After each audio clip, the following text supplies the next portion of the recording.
With the number of uniforms we've already seen this year in the NFL, you might think that they just switched brands again, but nope, it's definitely still Nike. Maybe some of these teams just wanted to jump on the chance to make headlines in this void of other sports news brought on by the coronavirus, or maybe they all actually already had this as a plan going in. But either way, we've got new uniforms, and I've got some opinions, so let's give these things some grades. Welcome to Casual Friday.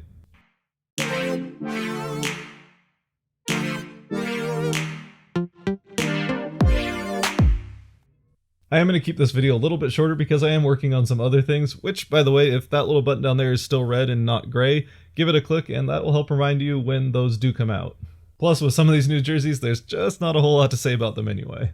A little while back, the Browns released a kind of hype video for their new jerseys that talked a lot about tradition and respecting the past while still wanting to move forward and having a different future.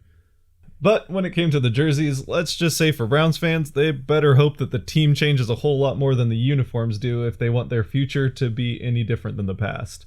As far as I can tell, pretty much the only difference with these new jerseys is that they rounded some of the corners on the numbers, and that's pretty much it. And look, to be fair, the Browns do have a very classic look that I think fits them really well and that I do like.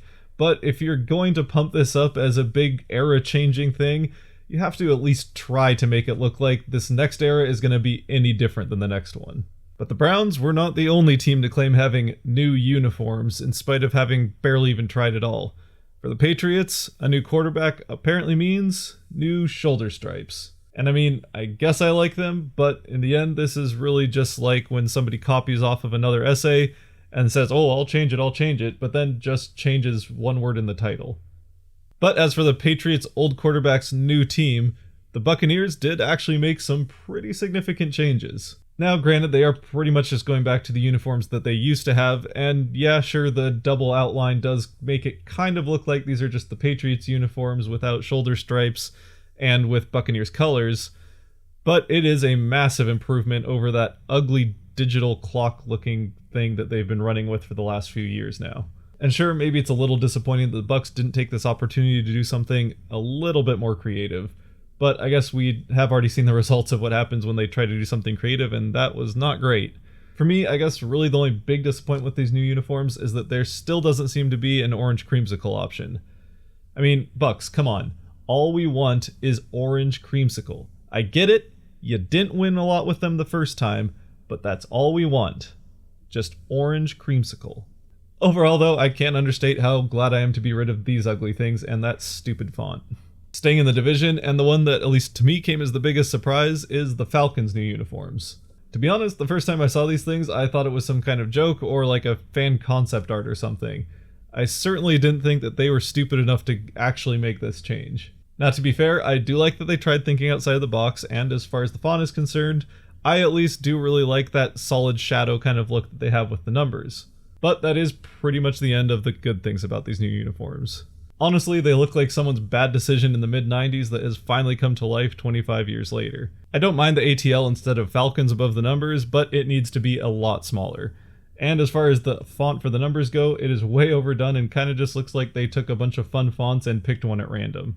So I guess let's just be glad they didn't land on wingdings, although that would actually be kind of funny.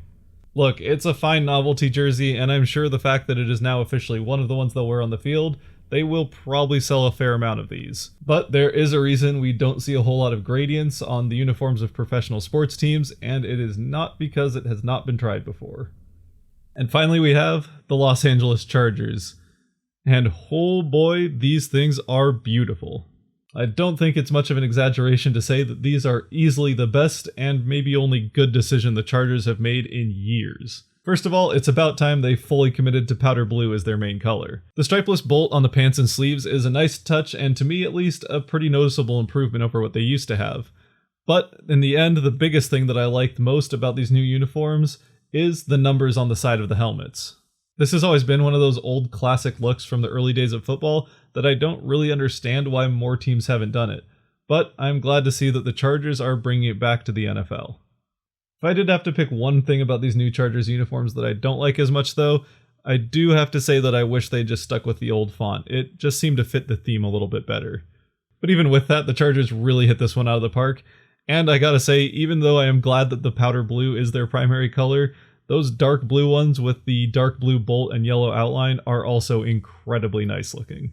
But that is it for the new 2020 uniforms, at least for now anyway, and it is the end of this video. So as always, thank you for watching. If you did like this video, the thumbs up is a good option for you down there. If you really liked it and want to see more, like what else I'm working on, once again, the subscribe button can help you with that.